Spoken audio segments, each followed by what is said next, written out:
Midnight rain fell as Marcus Hayes mopped the floors of Sterling Office Tower 36. Years old, with dark hair going gray, he wore a blue janitor's uniform faded. From years of washing name tag, slightly crooked single father to 7-year-old Lily, who sat in the break room doing homework waiting for him to finish his shift. Marcus had been a Marine 15 years ago. 3 tours decorated. Then an ideal left him with a limp-hand PTSD that ended his career. Now he cleaned office's night shift, brought Lily when he couldn't afford babysitters, which was always almost done, baby. Marcus called through the break room door. Okay, Daddy? He was emptying trash on the 3rd floor when he heard Ita, woman's voice, muffled, scared. Please stop. Let me go. Marcus froze. License 3. Men's voices laughing. Come on, sweetheart. We just want to have some fun. No one's here. No one's gonna know.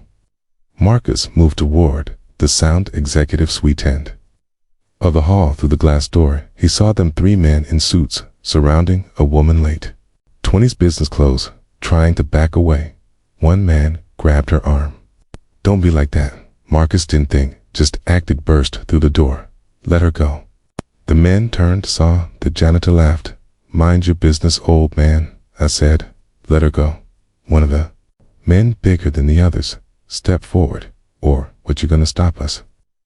Yes, the big man swung. Marcus dodged years of training muscle, memoried. Despite the limp, he blocked counter. One punch. The big man went down. The second man charged Marcus, swept his legs. Fell hard. The third man, smarter, pulled out a phone. I'm calling security. Good. Marcus said. Call them. Called the police. These men were assaulting this woman. The woman, who had been frozen, spoke. Thank you. Her voice shaking. Are you okay? Yes. Because of you. Police arrived. Security. The 3 men tried to lie. He attacked us. We're just talking to her. He's crazy. But security footage showed everything. The men arrested us. All attempted rape. The woman gave her statement, then approached Marcus. Thank you. I don't know how to what would have happened if you hadn't. You're safe now. That's what matters. What's your name? Marcus Hayes. I'm Commander Sarah Chin. Commander U.S. Navy. She handed him a card. If you ever need anything, call me. I won't forget this. Marcus nodded, went back to work. He had floors to finish. The next morning, Marcus was home making Lily breakfast when someone knocked. He opened the door. Man stood there, 60s, with white hair. He wore a navy dress uniform, 3 stars on his shoulder. Admiral Marcus Hayes. Yes, sir. Old habits, standing straight, despite the limp. I'm Rear Admiral Chen. Sarah Chen's father. May I come in inside while Lily ate cereal? Admiral Chen spoke. My daughter called me last night, told me what happened. She's okay, sir. 'Cause of you. The Admiral's voice, thick. 3 men, corporate executives, cornered her after a late meeting. Would have. He couldn't finish. You stopped them. Did what anyone would do. No. Admiral Chen said you did what a Marine does. Even off duty. Even after service. Even while working a minimum wage job with your daughter. In the break room, he pulled out a folder. I looked into you, Gunnery Sergeant. Marcus Hayes. 3 tours. Silver Star, Purple Heart, medically retired. PTSD and physical injury, now working as a janitor. It's honest work, sir. It is. The Admiral agreed, but it's not enough. Not for what you did. Not for who you are. He opened the folder. I'm offering you a position, Director of Security for Pacific Fleet Facilities. $75,000 a year, full benefits, childcare, included housing assistance and therapy. You want it? Marcus stared. Sir, I can't. Why not? Because I'm broken. The PTSD, the nightmares. I'm not reliable. You showed up.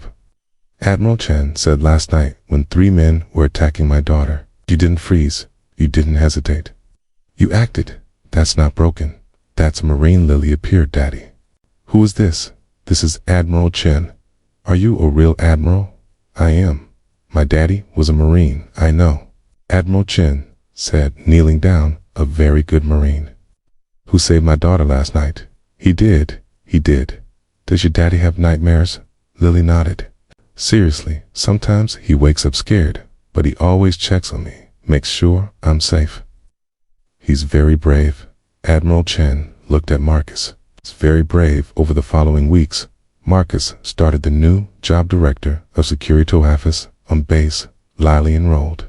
In base school best education free housing assistance, let them move from the 1-bedroom apartment to a real house, 2 bedrooms, yard safe, neighborhood therapy, helped VA counselor. Understood combat trauma. The nightmares don't mean you're broken. They mean you survived. There's a difference. 6 months after that night, Admiral Chen invited Marcus to dinner. My daughter wants to thank you properly at the Admiral's house. Beautiful, warm family. Photos everywhere. Sarah was their commander. Chen, she looked different than that night, stronger, confident. Thank you for coming. Of course, over dinner, they talked to Sarah about her career in naval intelligence. 15 years. What happened that night, Sarah said, wasn't the first time. Men in power thinking they can take what they want, but it was the first time someone stopped them. Most people walk away, pretend not to see you. Didn't I? Couldn't? Why not? Because Marcus said, I have a daughter, and someday she'll be your age, and I hope if something like that happens, someone will stop it. So I had to be that someone. For you, Sarah. Started crying. The police told me those men had done this before, multiple women at their company, but no one reported it. Too scared. Now they're in jail because you stopped them, because you spoke up. Those other women are coming forward now because of you. 1 year after that night, Sarah asked Marcus to coffee. I need to tell you something, okay? I'm falling for you. Marcus froze. Sarah, I know, she said. It's complicated. You saved my life. That's not a good foundation. But that's not why I'm falling for you. Then why? Because of how you are with Lily, how you fight through PTSD to be the father she needs, how you took a job you didn't think you deserved and excelled, how you see people really see them. That night, you saw me not as a commander, not as the Admiral's daughter, just as someone who needed help. That's who you are. Marcus felt his heart race. I'm falling for you too, but I'm scared of what if not being enough. Marcus admitted, you're a commander, Admiral's daughter. I'm a janitor who got lucky. You're a decorated Marine, Sarah corrected, who stopped 3 men to save a stranger, who fights every day to be present for his daughter. That's not lucky. That's extraordinary. 2 years after that night, Marcus proposed, not at a fancy restaurant, the Sterling office tower, 3rd floor where it happened. Sarah, he said, 2 years ago, I was mopping floors here with my daughter in the break room. I heard you being attacked. I didn't think, just acted. He pulled out a ring. You changed my life, not just with the job, but by seeing me as more than broken, more than a janitor, as someone worthy. Will you marry me? Yes. At their wedding, Lily walked Sarah down the aisle. She gave a speech, now 9 years old.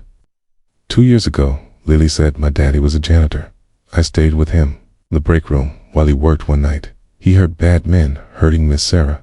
The little girl's voice, strong. Daddy stopped them, even though he was scared, even though his leg hurt, even though he could have walked away. He didn't. He helped. Now Miss Sarah is my new mom because daddy was brave. Sarah stood crying. 2 years ago, she said, 3 men cornered me in an empty office.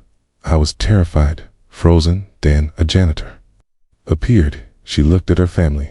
Marcus stopped them, took down 3 men to save a stranger. It's for nothing, just went back to work. That's character. That's a Marine. That's the man I love. Marcus spoke 2 years ago. He said, I was a janitor. Minimum wage, 1-bedroom apartment, daughter in the break room while I mopped floors. I thought my life was over. That being a Marine was behind me. His voice broke. Then I heard Sarah being attacked, and I remembered who I was, what I stood for. That saved her life, but it saved mine too. Reminded me I wasn't just a janitor. I was a father, a Marine, a man who acts when others need help. Admiral Chen spoke 2 years ago. I got a call. My daughter was attacked, saved by a janitor, a former Marine. I came to thank him. Found a man working minimum wage, living in poverty, with a daughter and PTSD, doing his best, but drowning. The Admiral's voice thick. I gave him a job. He gave me my daughter's life. That's not a fair trade, but it's the one we made. Thank you, Marcus, for being there when no one else was. Years later, Marcus started a program for veterans transitioning to civilian work because I was that veteran. Marcus would tell companies mopping floors with decorated service and untreated PTSD, one act of courage changed everything. Sarah would add, he saved my life, my father gave him a chance to rebuild, and Lily, now 19, would say my dad was broken, thought he was nothing but a janitor. Then he saved someone. And remembered, Marines never stop serving, even when the uniform comes off. If this story touched your heart, please like and share it with someone who believes in helping veterans transition and recognizing courage wherever it appears. Subscribe for more stories about second chances and service that never ends. Comment and tell us about veterans who need recognition. Your story might change someone's life today.